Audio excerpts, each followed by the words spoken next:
Hello, and welcome to Japan Fest 2020. My name is Luna, and I would like to share an origami pattern with you, a traditional crane. Now, lots of times when you think of the crane, or when people think of cranes, they think of the ones that are more commonly folded that are associated with the tradition of the thousand cranes, like this little fella here. The crane that I'm going to fold, though, is much simpler than this one. This is a pretty complicated pattern. This is also a traditional crane, but it's a lot easier to fold. So this is the one that we're going to do today, rather than that one. You will need to start with a square sheet of paper. In this case, I have a 6" by 6" square, which is what these were made from. This little guy was made from a 3" square. So the size of the paper truly affects the size of the finished product.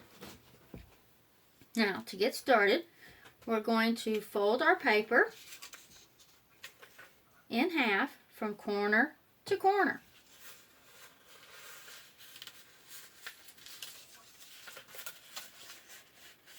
The biggest, most important part of being successful with origami is to take your time and be very precise when folding and aligning corners and sides and making good, strong creases as you go along. Now we're going to open it up and we're going to fold again from corner to corner.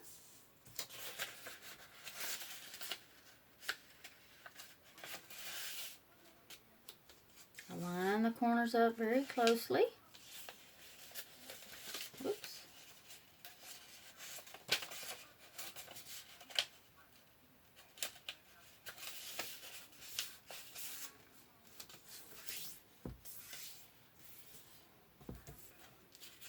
Now we're going to open it up.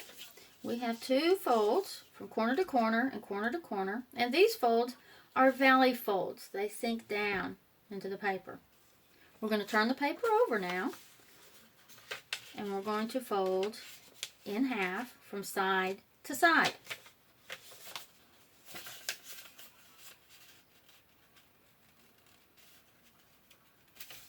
Lining the sides up nice and even.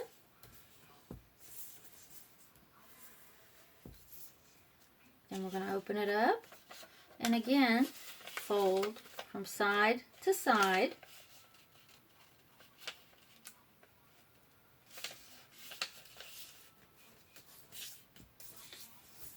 Good, strong creases. Now, when you lay the paper out flat, you're going to see that the creases we made last, the side-to-side creases, raise up from the paper, whereas the ones from corner to corner and corner to corner sink down and make valley folds. We're going to take the paper, if you fold it in half, just like it was a moment ago, and you look at the paper, the fold that goes down the center of the rectangle, making two squares, is raised up. If you take the paper and you hold it by the corners and you push the corners together, the paper is going to come together and make this sort of shape. What you're going to do is you're going to lay one flap over one side and lay the other flap over to the other side, so that you have two flaps on one side and two on the other, and it makes a square. Then you're going to go along both sides where there are folds and down the middle where there are folds inside, and press down and make your creases good and sharp. And sometimes you have to kind of come along and reinforce a good edge or a good crease. Now, you're going to take the paper. You have one side that opens up. You have one side that doesn't. It's folds. You're going to take the side that opens up. You're going to fold the bottom edge that opens even with the fold in the center of the square that goes from corner to corner. Just like this.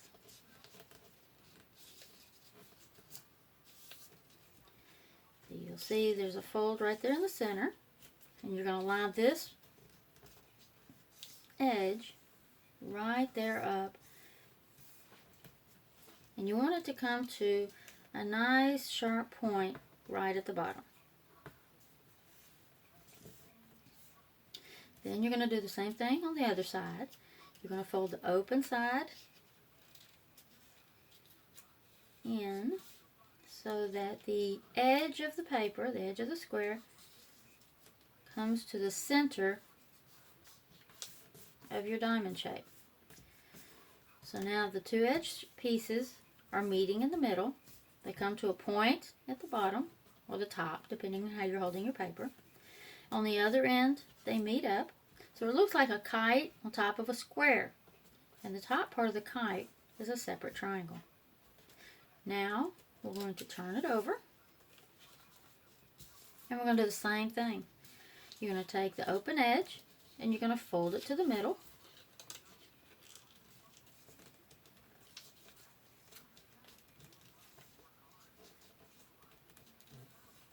You want to make the point at the bottom as nice and sharp and pointed as you can.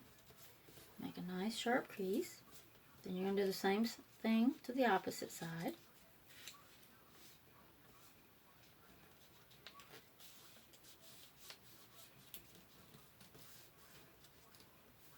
So now you have a kite again with a triangle at the top. Now what you're going to do is take the triangle and you're going to fold it down right along the edge of those two flaps you just made.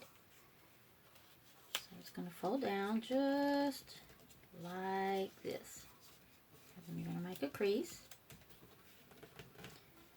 So now you have a triangle with a triangle on top. You're going to unfold the triangle. You're going to unfold this triangle. You're going to unfold this triangle. And you're going to be back to a square. The next step is probably the hardest step of this model. You're going to lift the top layer of paper and you're going to lift it along the fold you made when you folded down the triangle.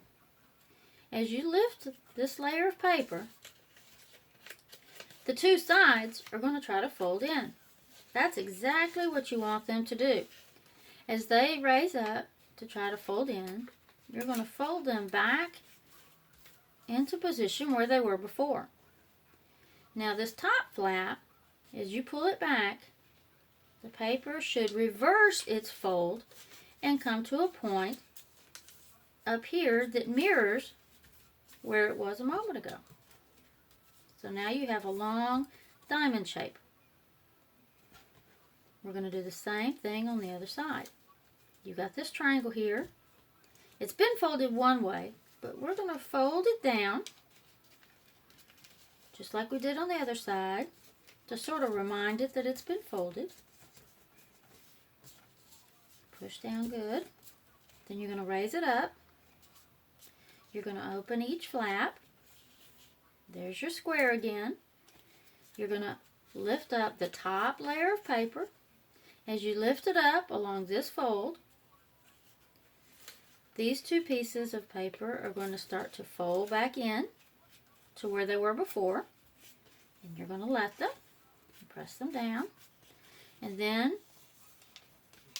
as you push it up, you want to reverse the fold on the other half of the flaps so that they come to a point at the top here. So now you have a long diamond shape that has what look kind of like legs at one end and solid pieces at the other. It has flaps that can open on both sides. Here's one flap and here's the other flap. These are going to be the wings. A wing here and a wing here. This is the body of your crane. One of these triangles will become the head and the other will become the tail of the crane you're folding. I decide by deciding which one looks nicer. You'll see what I mean in a moment. So now that you have things stretched out, the next step will be to open up those flaps. Take the bottom leg part. You want to pull it up I'm going to fold it up as high as where all the paper meets in the middle.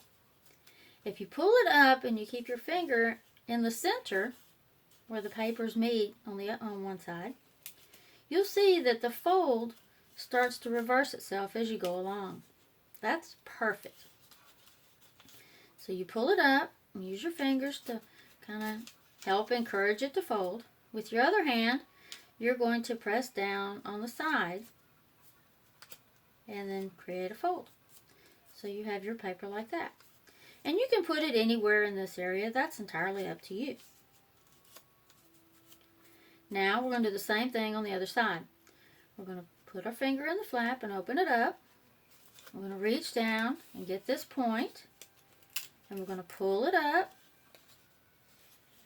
until you've pulled it up to where all the paper meets and it can't pull up anymore.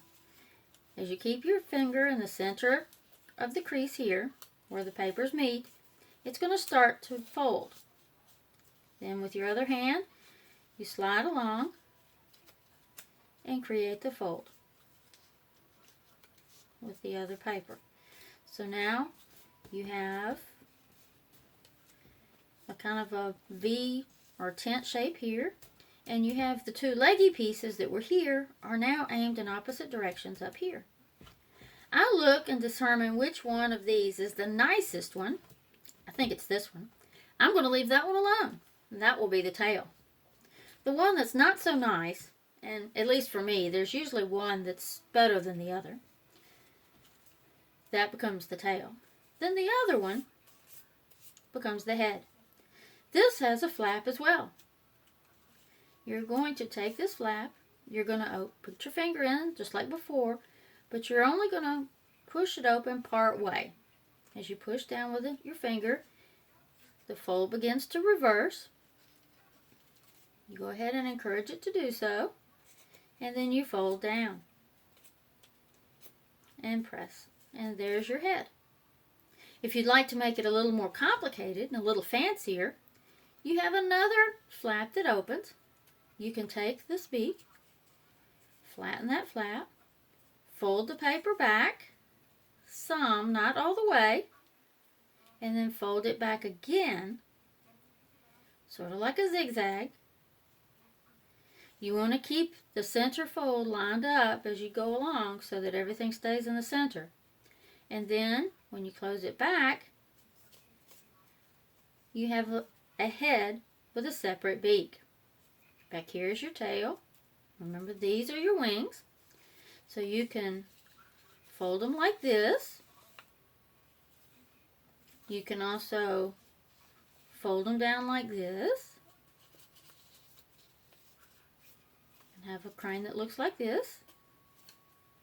You can also take the wings and sort of curl them around your thumb or around your finger by holding the bottom of the crane and dragging your finger and thumb up on the opposite sides of the paper till it curls. And then when you do that on both sides, it makes the wings curl. And the more you do it, the more they curl. And then your crane will stand up on the tips of its wings.